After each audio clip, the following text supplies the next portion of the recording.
Kita ke informasi lainnya. Pemirsa, sebuah SMA negeri di Denpasar, Bali menjadi perbincangan lantaran meminta pungutan pada siswa baru untuk pengadaan pendingin ruangan atau AC. Tiap siswa baru dikenai pungutan sebesar Rp1,5 juta sehingga sekolah akan mendapat dana sebesar Rp423 juta untuk pengadaan AC. Surat edaran ini viral. Surat edaran pungutan pengadaan pendingin ruangan atau AC ditujukan untuk orang tua siswa baru di SMA Negeri 6 Denpasar, Bali. Tiap siswa baru dikenai pungutan sebesar Rp1,5 juta. Kepala sekolah berkilah, pengadaan AC telah disepakati dalam rapat komite orang tua siswa baru 11 Juli lalu. 179 orang tua siswa yang hadir dari 282 yang diundang telah menyetujui rencana pengadaan AC untuk 22 ruangan. Tiap ruangan rencananya dipasang 2 unit AC. Keputusan rapat komite, intern komite, kita sepakat untuk mencabut daripada kesepakatan yang awal pengadaan AC itu. Sehingga kelas 10 orang tuanya itu hanya kena yang bulanan dan yang pakaian aja. Dalam tahun ajaran baru ini, SMA Negeri 6 Denpasar menerima 282 siswa baru kelas 10. Jika tiap siswa baru membayar Rp1,5 juta, maka untuk pengadaan AC akan diperoleh dana segar sebesar Rp423 juta. Dari Denpasar, Bali, Indira Ari, iNews melaporkan. Berbahaya dengan nekat melawan arah dilakukan sejumlah pengendara roda 2 demi menghindari operasi Patu Jaya 2024 yang digelar petugas kepolisian lalu lintas di kawasan Senen, Jakarta Pusat pada Rabu siang. Meski sejumlah pengendara berhasil lolos, namun tak sedikit pelanggar yang terjaring razia.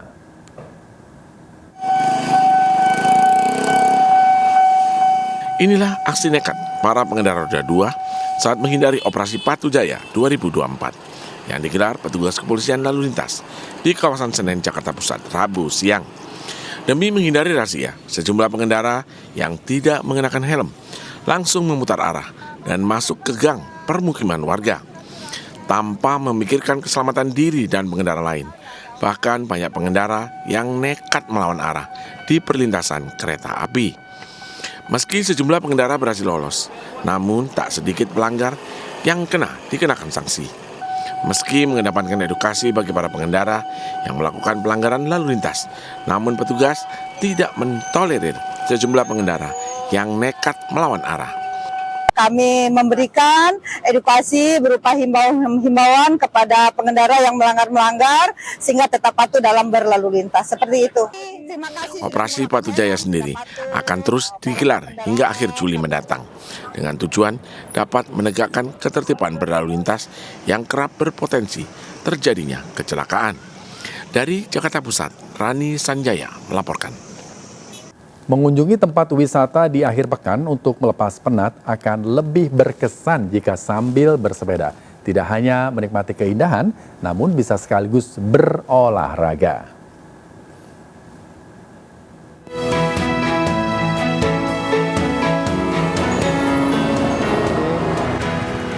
Inilah cara berolahraga menarik yang dilakukan para pecinta sepeda saat mengunjungi kota paling barat di Pulau Sumatera. Komunitas sepeda menjajal objek wisata air terjun Pria Laut yang terletak di Desa Batesok, Kecamatan Sukamakmur, mengayuh sepeda yang dimulai dari dermaga penyeberangan Balohan Sabang. Meski jalan berkelok, terjal dan menanjak hingga menurun, namun para pecinta sepeda tidak patah semangat mencapai air terjun menggunakan sepeda hingga masuk ke dalam hutan lindung. Menurut para pecinta sepeda, rintangan, lelah di perjalanan, terbayar lunas kala pesepeda sampai di air terjun Pria Laut. Benar saja, para pesepeda dibuat takjub saat melihat air yang jernih yang keluar dari belahan bebatuan, ditambah lagi dengan kesejukan udara alam segar, serta kicauan burung yang hidup bebas. Kita menikmati bagaimana suasana bersepeda di sepanjang kota Sabang, walaupun dengan menguras banyak tenaga karena medannya yang berbukit dan juga ada banyak turunan juga. Namun semuanya tidak menyurutkan semangat kami untuk terus mempromosikan destinasi wisata yang ada di Sabang juga di Aceh pada umumnya. Untuk sampai ke lokasi, para sepeda ini harus menempuh jarak hingga 90 menit dari dermaga penyeberangan Balohan Sabang serta menyusuri kawasan hutan sekitar 15 menit. Berwisata sekaligus berolahraga ini bisa dijadikan kegiatan untuk mengisi waktu libur Anda karena dapat menjernihkan pikiran sekaligus menjaga kesehatan fisik. Dari Kota Sabang, Aceh, Syukri Syarifuddin melaporkan. Pemirsa, ibu-ibu di Desa Bandung, Pandeglang antusias dan semangat membuat bubur Asyuro atau bubur suro dalam rangka memperingati 10 Muharram. Kegiatan ini mulai rutin dilakukan dengan jumlah hampir 800 peserta dan mampu mendatangkan ribuan wisatawan.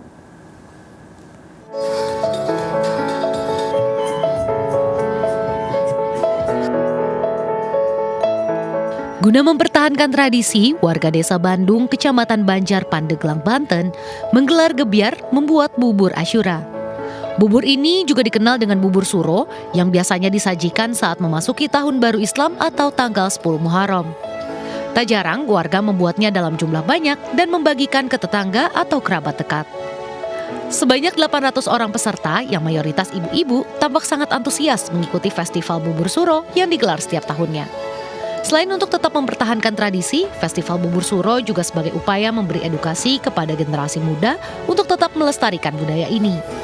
Menariknya dalam sepiring bubur suro harus ada 7 jenis kacang-kacangan yang merupakan doa agar selalu diberikan keberkahan dan kelancaran dalam hidup setiap harinya. Putih dan ada kacang-kacangan, kacang apa aja gitu, kacang korek, kacang tunggak, kacang hijau. Itu disatuin di wadah.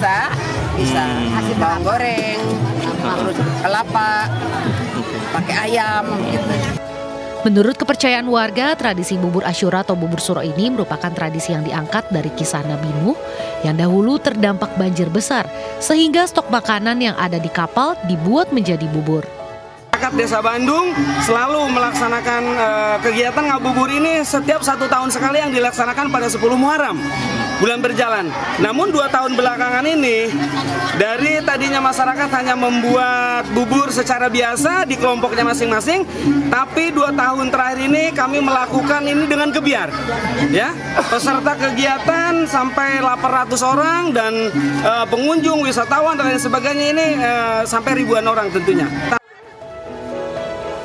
Masyarakat pun merasa senang dan sangat antusias dalam memperingati 10 Muharram ini. Selain menjaga kelestarian tradisi leluhur, kegiatan ini juga menarik banyak wisatawan. Dari Pandeglang, Banten, Iskandar Nasution melaporkan. Pemirsa, jika Anda penyuka jajanan yang legit dan manis, sepertinya wajib mencoba jajanan atau oleh-oleh mochi susu yang ada di kawasan wisata Lembang, Kabupaten Bandung Barat. Selain kenyal dan enak, Anda akan merasa sensasi berbeda karena dapat melihat langsung proses produksi serta mencobanya di tempat. Berikut liputannya untuk Anda.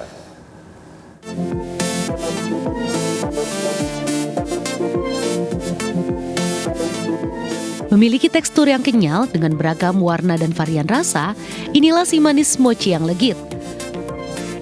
Jajanan kuliner legendaris yang biasa hanya berisi kacang saja, namun di salah satu pusat oleh-oleh di kawasan objek wisata Tahu Susu Lembang, Kabupaten Bandung Barat, Jawa Barat ini menyuguhkan 3 varian rasa, yakni rasa stroberi, coklat, dan kacang. Untuk membuatnya, pertama campur tepung ketan, gula pasir, susu segar, dan minyak sayur. Aduk hingga merata, kemudian tuangkan pewarna makanan. Adonan kemudian dikukus, ditumbuk, lalu dibentuk dengan isian varian rasa stroberi, kacang, atau coklat. Uniknya, di sini pengunjung dapat melihat langsung proses pembuatan mochinya. Pengunjung juga dapat mencoba mochi di tempat. Abis jalan-jalan di Tahu Susu Lembangnya, sama abis itu ngeliat di sini ada buat belanja oleh-oleh juga. Tadi aku ada beli mochi susu Lembangnya sama sepertinya mau beli bolu susunya juga sih. Kelihatan pembuatannya jadi mungkin lebih fresh ya, fresh from the outlet, habis lebih higienis juga sih karena pengunjungnya kan juga bisa ngeliat produksinya kan. Para pengunjung sangat antusias karena dapat melihat langsung proses produksi mochi. Menggunakan bahan-bahan premium serta perpaduan susu sapi segar, membuat mochi di sini memiliki cita rasa khas dan bikin ketagihan. Mochi di sini selalu dalam keadaan segar, dibuat tanpa bahan pengawet sehingga sangat aman dikonsumsi. Perbedaan sama mochi yang ada di yang lain karena kita pakai susu yang fresh, terus pembuatannya juga kita langsung ekspor di tempat, bisa dilihat sama orang. Jadi terus tanpa pengawet juga, jadi barangnya pasti fresh terus mochinya.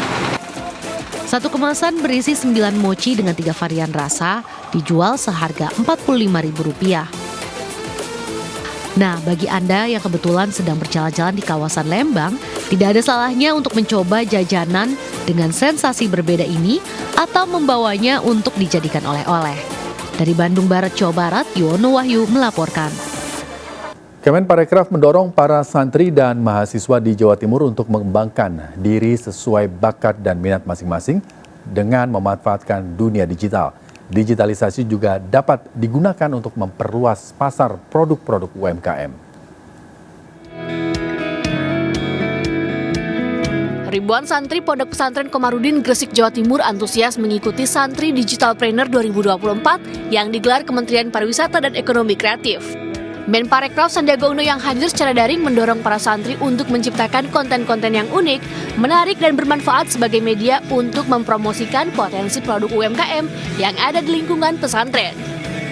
Kita harapkan bukan menjadi penonton tapi menjadi pemain. Menjadi konten kreator sekarang ini membuka peluang dan lapangan kerja baru. Apa saja yang dijadikan konten tentunya yang islami, yang sesuai dengan kaidah dari ekonomi syariah, dari produk-produk halal. Di Gresik, Sandiaga Uno juga menyapa para peserta diskusi bareng komunitas atau Dibatas. Sandi yang hadir secara daring mengapresiasi Gresik yang punya potensi parekraf beraneka ragam dan patut dikembangkan dan diperkuat eksistensinya. Di antaranya adalah Bandar Grise, wisata ziarah makam Wali Songo, dan masih banyak lagi potensi wisata lainnya. Sementara itu, Menparekraf Sandiaga Uno juga menyapa secara daring para mahasiswa pada Disnatalis ke-43 Universitas Wijaya Kusuma, Surabaya. Menparekraf mendorong sivitas akademika untuk mempersiapkan generasi muda yang melek wirausaha menuju Indonesia Emas 2045. Bagaimana mahasiswa dan alumni tentunya bisa masuk ke dalam e-katalog, baik e-katalog sektoral, Kemenparekraf maupun e-katalog nasional. Sandiaga Uno menekankan perguruan tinggi juga perlu menjalin kerjasama dengan industri, pemerintah, dan berbagai komunitas untuk memperkuat bonus demografi yang ada seoptimal mungkin. Dari Gresik dan Surabaya, Jawa Timur, Sadu Santo, iNews melaporkan. Pemirsa, massa buruh kembali menggelar demo di kawasan Patung Kuda, Jakarta. Salah satu tuntutan buruh adalah pencabutan Undang-Undang Cipta Kerja atau Omnibus Law. Massa buruh yang tergabung dalam Konfederasi Serikat Pekerja Indonesia atau KSPI, Federasi Serikat Pekerja Metal Indonesia, dan Partai Buruh kembali berunjuk rasa di Jakarta. Serupa dengan demo pekan lalu, buruh menyuarakan 3 tuntutan, yakni menolak Undang-Undang Cipta Kerja, menghapus outsourcing, dan menolak upah murah, serta menolak pemutusan hubungan kerja atau PHK. Presiden Partai Buruh Said Iqbal mengatakan pihaknya telah mengajukan uji materi ke Mahkamah Konstitusi.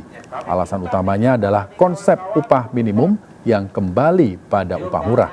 Iqbal menilai Undang-Undang Cipta Kerja mengembalikan konsep upah minimum menjadi upah murah serta mengancam kesejahteraan buruh dengan kenaikan upah yang kecil dan tidak mencukupi. KPK menahan tersangka Muhaimin Syarif, mantan Ketua DPD Partai Gerindra Maluku Utara. Ia diduga menyuap Gubernur nonaktif Maluku Utara, Abdul Ghani Kasuba, terkait pengadaan barang dan jasa dan pengurusan perizinan.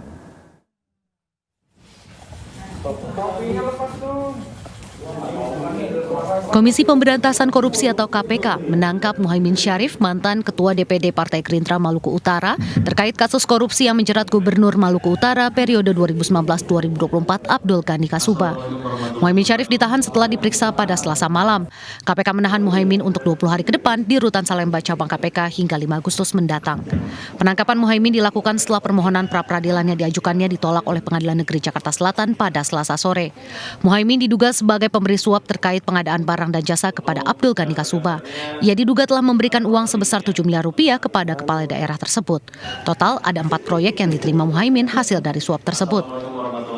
Tanggal 16 Juli 2024 kemarin ya malam, sekitar pukul 19.30 telah dilakukan penangkapan terhadap tersangka MS alias Ucu, di mana tersangka MS alias Ucu diduga telah melakukan tindak pidana korupsi, memberi atau menjanjikan sesuatu kepada AGK selaku Gubernur Maluku Utara periode 2019-2024 terkait dengan pengadaan barang dan jasa dan pengurusan perizinan di lingkungan pemerintah Provinsi Maluku Utara yang diduga dilakukan oleh tersangka MS alias Ucu.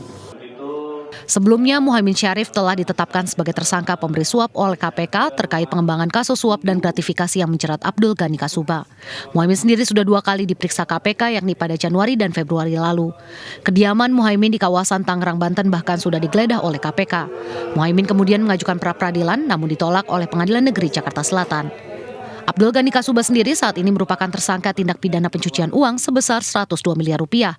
Sementara perkara dugaan suap dan gratifikasi masih berproses di Pengadilan Tindak Pidana Korupsi Ternate. Sementara itu KPK menerbitkan surat larangan bepergian ke luar negeri terkait proses penyidikan dugaan tindak pidana korupsi di lingkungan pemerintah Kota Semarang. Larangan meliputi 4 orang terdiri dari 2 orang penyelenggara negara dan 2 orang dari pihak swasta. Tim penyidik KPK telah melakukan penggeledahan di Kompleks Balai Kota Semarang. KPK tengah menyidik kasus dugaan korupsi pengadaan barang dan jasa di lingkungan pemerintah Kota Semarang, dugaan pemerasan terhadap pegawai negeri Kota Semarang, serta dugaan penerimaan gratifikasi. Meski tidak menyebut inisial dan nama, diduga kuat kasus ini melibatkan Wali Kota Semarang, Hevarita Gunaryanti Rahayu, dan suaminya Alwin Basri. KPK menyebut pencekalan ke luar negeri berlaku selama 6 bulan terhitung mulai tanggal 13 Juli lalu. Proses penyidikan masih berlangsung dan KPK akan mengumumkan secara resmi setelah memiliki alat bukti cukup. Dugaan tindak pidana korupsi atas pengadaan barang atau jasa di lingkungan pemerintah Kota Semarang tahun 2023 sampai dengan 2024. Dugaan pemerasan terhadap pegawai negeri atas insentif pemungutan pajak dan retribusi daerah Kota Semarang, serta dugaan penerimaan gratifikasi tahun 2023 sampai dengan 2024. Pemirsa, aplikasi Customer Touchpoint Digital My Telkomsel Super App diluncurkan guna meningkatkan pengalaman gaya hidup digital pelanggan. Aplikasi menawarkan tampilan yang modern dan intuitif dilengkapi beragam fitur unggulan, health, travel, payment, entertainment, dan commerce.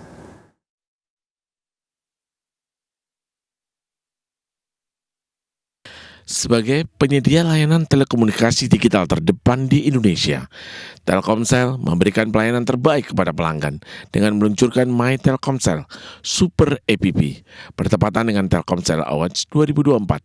17 Juli 2024 di Indonesia Arena, Jakarta, menawarkan tampilan modern dan intuitif, dilengkapi beragam fitur unggulan, health, travel, payment, entertainment, and commercial.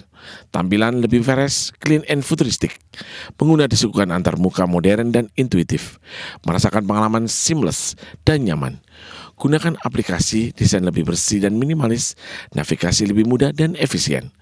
Dilengkapi fitur advanced searching berbasis AI, pengguna bisa mencari informasi dan layanan lebih cepat dan akurat, memberikan pengalaman lebih personal dan responsif sesuai kebutuhan pelanggan. Kami meluncurkan Super Apps, which is dengan My Telkomselnya, karena kapabilitas My Telkomsel saat diluncurkan per hari ini adalah semakin luas gitu ya. Jadi insya Allah My Telkomsel dapat membantu kebutuhan keseharian pelanggan di Indonesia. Telkomsel berharap masyarakat dan Telkomsel bersama-sama membangun ekonomi kreatif digital sehingga kedepannya bisa merajai kreativitas digital di dunia. Dari Jakarta, Rizky Ihwal melaporkan. Pelatih Timnas Indonesia Shin Tae-yong mengunggah momen pasca menjalani operasi pleuritis di Korea Selatan. Namun kini ia mengatakan siap kembali mendampingi Timnas Indonesia di kualifikasi Piala Dunia.